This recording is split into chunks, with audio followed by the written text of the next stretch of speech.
பணத்தை செல்லாது என அறிவித்து தோல்வியடைந்த நாடுகள். இந்திய மக்களிடம் 80% புழக்கத்தில் இருந்த 500 மற்றும் 1000 ரூபாய் நோட்டுகள் பிரதமர் மோடி அறிவித்த 4 மணி நேரத்தில் செல்லா காசாகிவிட்டன. மீதமுள்ள 20% 100, 50, 20, 10 ரூபாய் நோட்டுகளை வைத்துதான் கடந்த 8 நாட்களாக மக்கள் வாழ்க்கையை நடத்தி வருகின்றனர். வங்கிகளில் போதிய அளவு பணம் கையிருப்பு இல்லாததால் நாட்டில் அவசர நிலை ஏற்பட்டுள்ளது போல மக்கள் உணர்கிறார்கள். இப்போது இந்திய பிரதமர் மோடி எடுத்துள்ள இந்த நடவடிக்கையை கடந்த 40 ஆண்டுகளில் பல நாட்டு அதிபர்களும் சர்வாதிகாரிகளும் எடுத்துள்ளனர். கருப்பு பணத்தை ஒழிக்கிறேன், ஊழலை தடுக்கிறேன் என்று கூறி மக்களிடம் புழக்கத்தில் இருந்த பணத்தை திடீரென செல்லாது என கானா, நைஜீரியா, மியான்மர், சயீர், வடகொரியா நாடுகளின் சர்வாதிகாரிகளும் சோவியத் யூனியன் அதிபரும் அறிவித்தார்கள். இதன் மூலம் அந்த நாடுகளில் கருப்பு பணம் ஒழிந்ததா, பணவீக்கம் குறைந்ததா, மக்கள் சுபிக்ஷம் அடைந்தார்களா? வரலாறு நமக்கு உணர்த்துவது என்ன? இதற்கெல்லாம் பதில் இதோ. 1982 கானா நாட்டில் ஊழலை தடுப்பதற்கும் மக்களிடம் அதிகப்படியாக உள்ள பணப்புழக்கத்தை குறைக்கவும் அதிக மதிப்பு கொண்ட பணம் செல்லாது என அறிவிக்கப்பட்டது.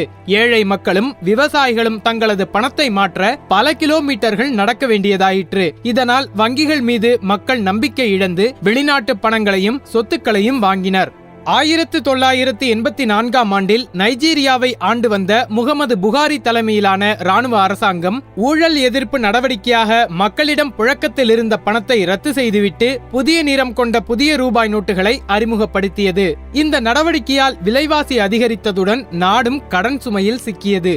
1987 ஆண்டில் மியான்மரை ஆட்சி செய்த ராணுவ ஆட்சிக்குழு புழக்கத்தில் இருந்த 80% பணங்களை செல்லாது என அறிவித்தது. இதனால் நாட்டின் பொருளாதாரம் சீரழிந்ததால் பெருமளவு மக்கள் வீதியில் இறங்கி போராடினர். போராட்டத்தில் ஈடுபட்ட ஆயிரக்கணக்கான மக்களை ராணுவ ஆட்சியாளர்கள் கொன்றனர்.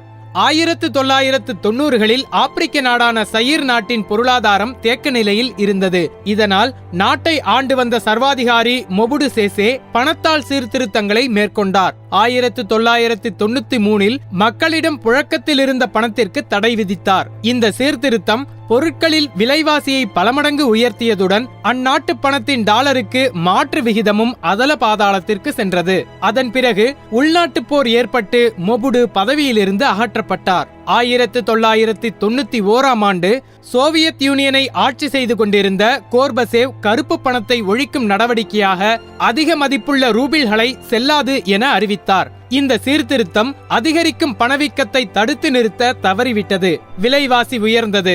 கோர்பசேவ் அரசு மீது மக்களுக்கு இருந்த நம்பிக்கை சிதைந்தது. சோவியத்தில் நிலவிய அரசியல் மோதல்கள் பொருளாதாரத்தை சரிவை நோக்கி இட்டுச் சென்றது. சில மாதங்களில் கோர்பசேவின் ஆட்சியை கவிழ்க்கும் முயற்சிகளும் நாட்டிற்குள் நடந்தன. 2010 வடகொரியாவை ஆண்டு கொண்டிருந்த சர்வாதிகாரி கிம் ஜோங் நாட்டின் பொருளாதாரத்தின் கட்டுப்பாட்டை இறுக்கவும் கருப்பு சந்தைகளை முடக்கவும் அதிக மதிப்புள்ள நாணயங்களை தடை செய்தார். இந்த நடவடிக்கையால் விவசாயமும் முடங்கி கடுமையான உணவு பற்றாக்குறை ஏற்பட்டது. இதனால் அரிசி உள்ளிட்ட அத்தியாவசிய பொருட்களின் விலை உயர்ந்ததால் நாட்டில் அசாதாரண சூழ்நிலை உருவானது. மக்களின் கோபத்திற்கு உள்ளான சர்வாதிகாரி கிம் ஜோங் மக்களிடம் மன்னிப்பு கேட்டார். ஆக இவற்றையெல்லாம் இந்திய அரசு உணருமா?